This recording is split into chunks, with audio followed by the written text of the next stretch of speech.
Signor Presidente della Repubblica, autorità civili, militari e religiose, cari cittadini, in qualità di governatore del Friuli Venezia Giulia, sono qui oggi per commemorare insieme a voi tutti la 60ª ricorrenza di quello che un documento ONU, in occasione dell'Anno internazionale della Terra del 2008, ha descritto come il più grave disastro ambientale della storia causato dall'uomo. Un evento definito di volta in volta tragedia, catastrofe, dramma e appunto disastro, come fece l'Organizzazione delle Nazioni Unite. Quello che è certo è che da quello ormai lontano 1963 non si è più smesso di studiare e approfondire quanto accaduto nell'Alta Valcellina e nella vicina Valle del Piave. Signor Presidente, buongiorno. Un saluto a tutte le signore e signori che sono qui, alle autorità civili e militari. Devo dirle, signor Presidente, che siamo onorati della sua visita e siamo anche onorati di averla accompagnata in questo teatro della tragedia, quindi grazie di essere qui. Un Presidente qui non ci veniva da 23 anni direttamente sul posto. Non le nego che intervengo in un momento non facile per la nostra comunità. Non lo è perché dopo 60 anni mi sento anche la responsabilità di chi non c'era quando è accaduto quello che è accaduto, ma anche la responsabilità di rappresentare una comunità che è quella veneta, che oggi qui vuole dire la sua. Non è neanche un momento facile perché siamo reduci da un gravissimo incidente, come lei sa, e la ringrazio per la sua ovviamente testimonianza e vicinanza, di Mestre con i 21 morti e di quello che si legge nei giornali in queste ore, l'inizio di una nuova guerra. Siamo qui oggi quanti siamo presenti, con il Presidente della Camera dei Deputati, il Ministro che rappresenta il Governo, i Presidenti delle Regioni Friuli Venezia Giulia e Veneto, i Sindaci di Longarone, Erto e Casso e Vajont e tanti altri Sindaci presenti delle due regioni. Siamo qui a rendere memoria di persone, le persone che hanno abitato queste vallate, quelle che sono morte il 9 ottobre 1963, quelle che sono sopravvissute, quelle che hanno dovuto lasciare le loro case e quelle che hanno lottato strenuamente per ricostruirle, per rimanervi. Storie di luoghi che non vi sono più, storie di luoghi che la tenacia degli abitanti ha voluto fare rivivere dopo la tragedia. Insieme con Longarone, Pirago, Maè, Villanova e Rivalta, Trasein, Col delle Spesse, Il Cristo, Pineda, Ceva, Prada, Marzana, San Martino, Faè, Erto e Casso. Oggi ci troviamo in un parco, quello delle Dolomiti Friulane, che nella bellezza di questi luoghi doverosamente dedica percorsi alla memoria. Siamo di fronte a due quadri, quello delle Prealpi Carniche e la diga, creazione artificiale. Entrambi oggi silenti monumenti alle vittime, a quelle inumate nei cimiteri, a quelle sepolte per sempre nei greti dei torrenti, sulle pendici, donne, uomini, bambini, quasi 500 bambini. Immenso sacrario a cielo aperto, che si accompagna al cimitero di Fortogna, Mausoleo Nazionale, dove è stato significativo poc'anzi vedere 487 bambini in ricordo di quelli morti allora. Riflettiamo. La frana, la sparizione nel nulla di un ambiente, di un territorio, di tante persone, la cancellazione della vita, sono tormenti che tuttora, 60 anni dopo, turbano e interrogano le coscienze.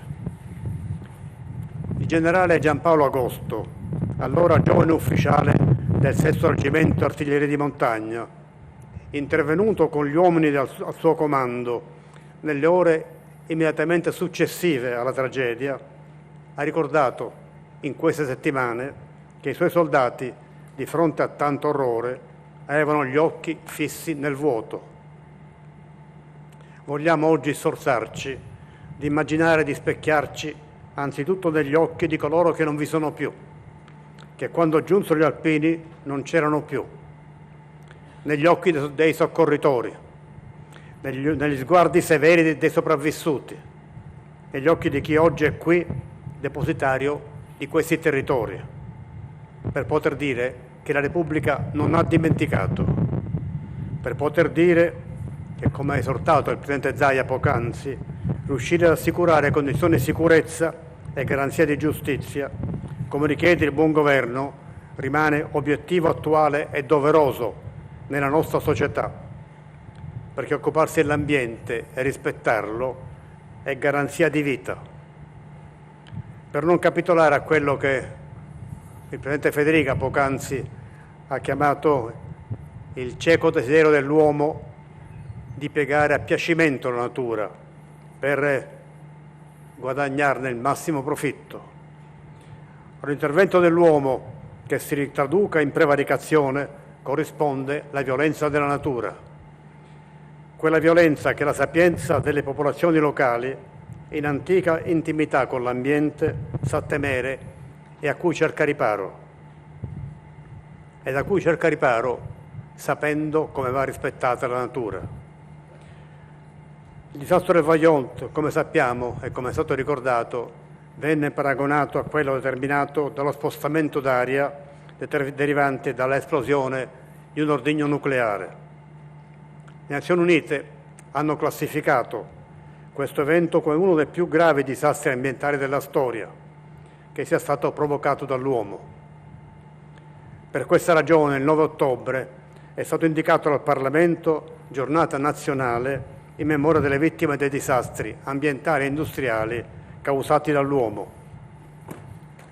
La tragedia che qui si è consumata reca il peso di gravi responsabilità umane, di scelte che venivano denunziate da parte di persone attente anche prima che avvenisse il disastro. Assicurare una cornice di sicurezza alla nostra comunità significa sapere apprendere la lezione dei fatti e saper fare passi avanti. L'interazione dell'uomo con la natura è parte dell'evoluzione della natura stessa, perché l'uomo fa parte della natura, ma non deve diventarne nemico. Non si tratta di un tema di esclusivo carattere ecologico, ce lo ha rammentato pochi giorni addietro Papa Francesco con la sua ultima esortazione. Si tratta di saper porre attenzione e saper governare con lungimiranza gli squilibri che interpellano, mettendo in discussione l'umanità e i suoi destini. Sui luoghi della tragedia, il giorno dopo, svettava solitario a Pirago il campanile della chiesa di San Tommaso Apostolo. Il tempo non diluisce il dolore, ma quel campanile, oggi restaurato, appare nella sua solitudine quasi simbolo della resilienza di questo territorio e della sua gente. Gente di paesi che, come poc'anzi al cimitero di Fortogna ricordava il sindaco Padrin, ha voluto tornare alla vita, di chi, insieme allo strazio della perdita dei propri cari, della propria casa, dei propri averi, si è trovato di fronte a una scelta angosciante: rimanere o resistere.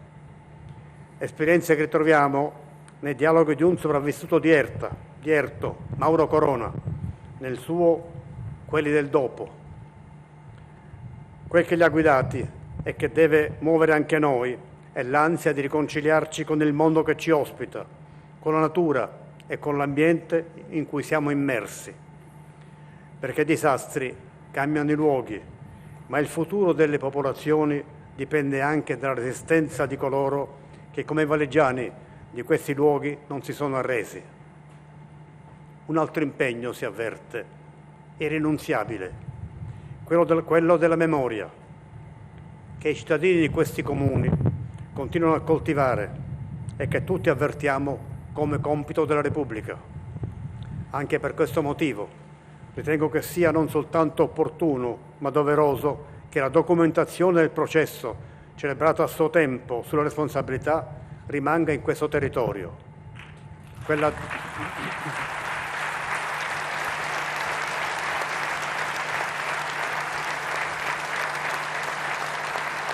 Quella documentazione era stata necessariamente raccolta nei luoghi del giudizio penale, perché aveva allora una finalità giudiziaria. Conclusi da tanti anni i processi, oggi riveste una finalità di memoria. Appunto per questo è stata inserita dall'UNESCO nel suo registro della memoria.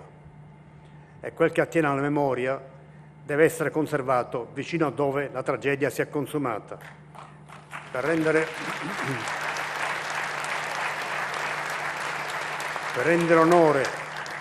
onore alle vittime del Vajont e per riceverne un ammonimento per evitare altre tragedie.